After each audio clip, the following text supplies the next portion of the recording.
जय श्री राम।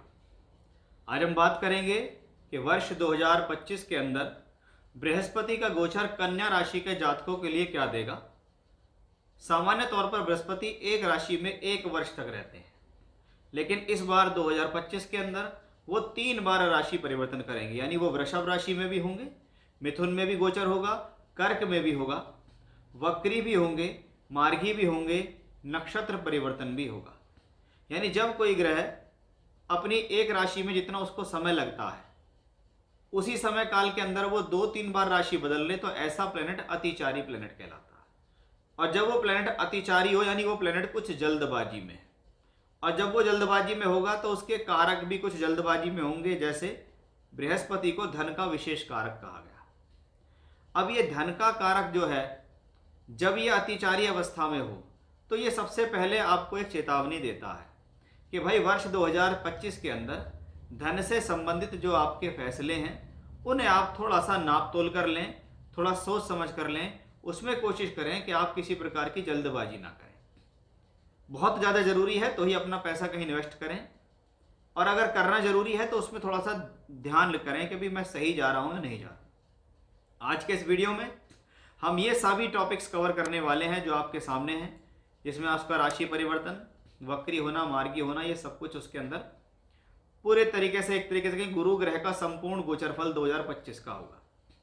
सामान्यतः गोचर को हम राशि से देखते हैं। लगन से कब देखेंगे? अगर आपकी कन्या लगन की हॉरोस्कोप है, आपको गुरु से संबंधित कोई भी दशा अंतर या पटंतर दशा चल रही है, तो आप इस वीडियो को या इस ट्रांजिट को कंसिडर कर सकते हैं। आइए चलते हैं आज के इस टॉपिक को आगे बढ़ाते हुए कि सबसे पहले जब हम देखते हैं कि जब हम वर्ष 2025 में प्रवेश कर लेते हैं तो हम देखते हैं कि भी आपकी राशि है कन्या राशि, जो कि बुध ग्रह से प्रभावित राशि है। कन्या राशि के स्वामी बुध हैं। कन्या राशि एक पृथ्वी तत्व की राशि है। कन्या राशि एक अर्ध त्रिकोणीय राशि है। यानी ऐसे लोग मेहनती होते हैं, पैसा कमाने में सक्षम होते हैं, इनके पास आइडियाज़ अच्छे होते हैं, महत्वाकांक्षी होते हैं, दूरदर्शिता रखते हैं। स्वभाव में अधिकतर देखा गया मेहनत बहुत होती है, जल्दबाजी कम होती है, धैर्य अच्छा खासा होता है। अब आपकी राशि से नवम भाव के अंदर हम देखें तो एक शुभ ग्रह बृहस्पति गोचर कर रहे हैं 1 जनवरी से 14 मई 2025 तक। यानी वर्ष 2025 के अंदर जैसे ही 2025 की शुरुआत होती है तो 14 मई 2025 तक गुरु वृषभ में ही है। ये गुरु 2024 में भी वृषभ में थे, अब 2025 में भी 14 मई तक वृषभ में है। इस बार का वृषभ का गुरु आप ये समझिए तो 1 जनवरी से लेकर लगभग 10 अप्रैल तक ये जो बृहस्पति है ये चंद्रमा के रोहिणी नक्षत्र में गोचर करते दिखाई देंगे आपको। कौन है चंद्रमा? एकादशेष है, यानी लाभ स्थान के मालिक हैं चंद्रमा, उनके नक्षत्र में गोचर है। यानी सीधा कनेक्शन 11th हाउस से बना कि भाग्य स्थान में गुरु है। भाग्य स्थान में बैठा हुआ गुरु धन का कारक है, और लाभ के स्वामी कौन है? चंद्रमा है। उनका नक्षत्र रोहिणी है, उसके अंदर गुरु का ट्रांजिट है। गुरु चंद्र आपस में मित्र हैं, इसलिए ये समय आपके जीवन में किसी न किसी प्रकार की पॉजिटिविटी को दिखा रहा है। तो ये सबसे अच्छी बात हुई कि भी 1 जनवरी से 10 अप्रैल का समय गुरु का काफ़ी हद तक बेहतर है, क्योंकि वो अच्छे भाव में बैठकर अच्छे ग्रह के नक्षत्र में गोचर करते दिखाई दे रहे हैं।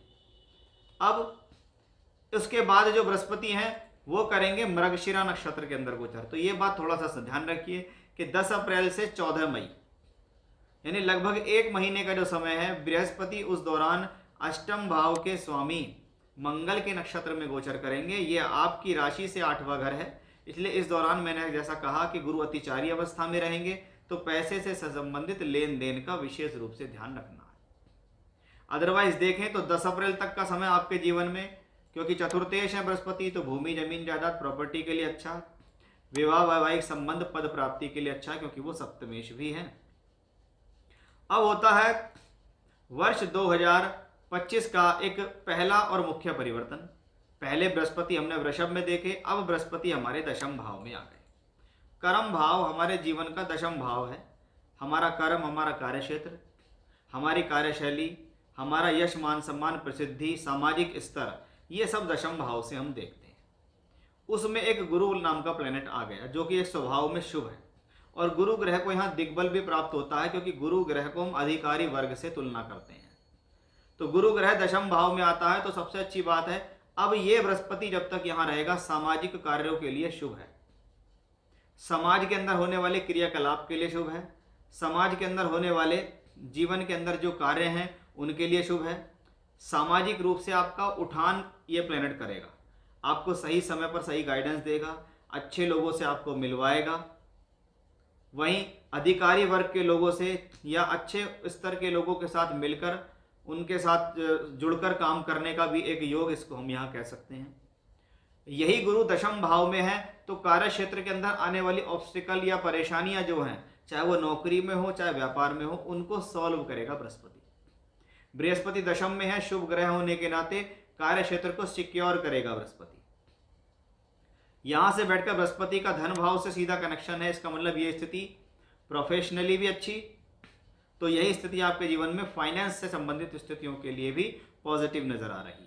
यानी धन से संबंधित स्तर को बढ़ाना या आमदनी के स्रोत बढ़ाने का कॉम्बिनेशन। चतुर्थेश के चौथे घर को देखा जा रहा है, इसलिए भूमि जमीन जायदाद प्रॉपर्टी से लाभ है। सप्तम का मालिक यहाँ बैठा हुआ है, क्योंकि दशम से दशम है सातवां घर और उसका मालिक यहाँ है, तो फिर से पद प्राप्ति के अच्छे संकेत। आपको कोई अच्छा ओहदा मिल सकता है, अच्छा पद मिल सकता है, अच्छा सामाजिक सम्मान मिल सकता है, या आपको कोई नई और बड़ी जिम्मेदारी मिल सकती है जिसको आप बखूबी यहाँ निभा लेंगे। बृहस्पति को इस दौरान अगर हम देखें तो मैंने आपको कहा था कि ये मृगशिरा नक्षत्र में मंगल के में जाएंगे, तो 10 अप्रैल से 14 जून थोड़ा सा सावधानी धन से संबंधित मैटर्स में रखनी है।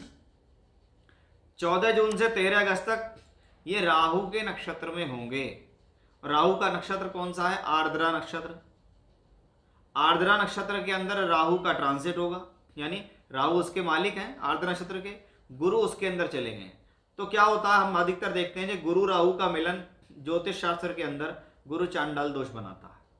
अब गुरु यहाँ बहुत स्वस्थ है, लेकिन जब वो राहु के नक्षत्र में अंदरूनी रूप से ट्रांजिट करते हैं तो फिर से वही बात है कि दशम में गुरु है, कोई भी फैसला जल्दबाजी में ना लें, भ्रमित होकर ना लें, जिस चीज में कंफ्यूजन हो उससे दूर रहें। वहीं दूसरी तरफ दशम भाव के अंदर गुरु राहु के नक्षत्र में होंगे तो कंफ्यूजन किसी भी कार्य में नहीं होना है, भ्रमित नहीं होना है, जल्दबाजी नहीं करनी और पैसे के से संबंधित फैसले सोच समझकर आपको यहाँ लेने हैं। इन चीज़ों का ध्यान रखेंगे तो ये गुरु आपके लिए पॉजिटिव रहेगा, क्योंकि बृहस्पति यहाँ पर आप समझिए 14 मई से 18 अक्टूबर तक बृहस्पति यहाँ मिथुन में। अब इस वर्ष का तीसरा परिवर्तन होता है, वो परिवर्तन होता है कि यहाँ पर जो चंद्रमा है आपकी राशि के मालिक है और उससे 11th हाउस में एग्जॉल्टेड गुरु है। अब आप ये देखिए कि चौथे घर का और सातवें घर का मालिक भी है, वो भी एग्जॉल्टेड है, लेकिन उससे पहले गुरु उठ चुका है। कहाँ है? 11th हाउस में, house of income, house of gain, प्राप्ति का भाव, वृद्धि का भाव, जीवन में आगे बढ़ने का भाव है 11वां भाव। अब ये 11वां भाव आपके जीवन में मजबूत है तो इसको हम ये कहेंगे कि भैया प्लेनेट वहाँ गया है, धन का कारक होके गया है, उच्च का हुआ, यानी ये समय में धन की वृद्धि अच्छी खासी दिखती है। इस दौरान प्रॉपर्टी से भी लाभ दिखता है, क्योंकि यहां पर बृहस्पति चतुर्थेश है। प्रॉपर्टी से भी लाभ दिखता है, पद प्राप्ति के भी अच्छे संकेत हैं, जीवन साथी से भी लाभ मिलता है, जीवन साथी का मिलना या रिश्ता तय होना भी ऐसी स्थितियों में देखा जाता है। 18 अक्टूबर से 5 दिसंबर तक देखें तो बृहस्पति वर्ष 2025 के अंदर एक काफी स्ट्रॉन्ग कंडीशंस में दिखाई दे रहे हैं, और जब काफी स्ट्रॉन्ग कंडीशन में दिखाई दे रहे हैं तो इसको हम यही कहेंगे कि भैया ये समय काफ़ी उचित है। बहुत बार क्या होता है, पूरे वर्ष मेहनत करते हैं तो कुछ एक समय में जाके बड़ा अच्छा लाभ मिलता है, तो हम इस बृहस्पति से ऐसी उम्मीद रख सकते हैं। अब एक अंतिम परिवर्तन वर्ष 2025 का है कि जब बृहस्पति रिट्रोग्रेड होते हैं। 5 दिसंबर को बृहस्पति रिट्रोग्रेड होकर वापस आते हैं मिथुन राशि के अंदर। अब केंद्र या त्रिकोण में कोई ग्रह अगर वक्री हो जाए और वो एक नेचुरल शुभ ग्रह हो तो हम ऐसे प्लेनेट को कहते हैं कि ये शुभ है, ये बली है, ये मजबूत है। तो गुरु यहाँ बली हैं, वक्री होंगे तो भी इससे कोई प्रॉब्लम नहीं है, लेकिन अंदरूनी रूप से इसमें राहु का ट्रांजिट चल रहा है कि राहु जो प्लेनेट है वो अंदरूनी रूप से बृहस्पति को परेशान करने की कोशिश कर रहे हैं। एक तो प्लेनेट वक्री है, कर्म भाव में है, राहु के नक्षत्र में होगा, तो वही विशेष बात ध्यान रखनी है कि भाई चाहे मैं नौकरी कर रहा हूँ चाहे मैं व्यापार कर रहा हूँ, लेकिन ये मेरे कर्मों का घर है, और कर्मों के घर में जब धन का कारक ग्रह ऐसा हो तो हम ऐसी स्थिति में कहते हैं फिर वही बात कि भाई अपने पैसे को संभालिए, पूरे वर्ष बृहस्पति अतिचारी है, कर्म भाव में बृहस्पति हैं, राशि परिवर्तन कर रहे हैं, वक्री होकर आए हैं, राहु के नक्षत्र में आए हैं, इसलिए ये सावधानी का विषय ज़्यादा है। जितनी सावधानी हम इसमें रख लेंगे उतना हमारे लिए बेटर है, और जितनी सावधानी हम नहीं रखेंगे, जल्दबाजी में रहेंगे, लाइट वे में किसी चीज़ को लेंगे, तो ऐसा प्लेनेट आपको झटके से नुकसान भी कर सकता है। तो ये था हमारा एक आज का एक कंप्लीट एनालिसिस या कंप्लीट एक विषय गुरु का संपूर्ण गोचर 2025 का, कि भैया कन्या राशि या कन्या लगन के जातकों आप समझिए कि बृहस्पति जब 3-3 बार राशि परिवर्तन करेंगे तो कब वो आपको क्या दे सकते हैं और उसका आपके जीवन पे क्या प्रभाव हो सकता है। जय श्री राम।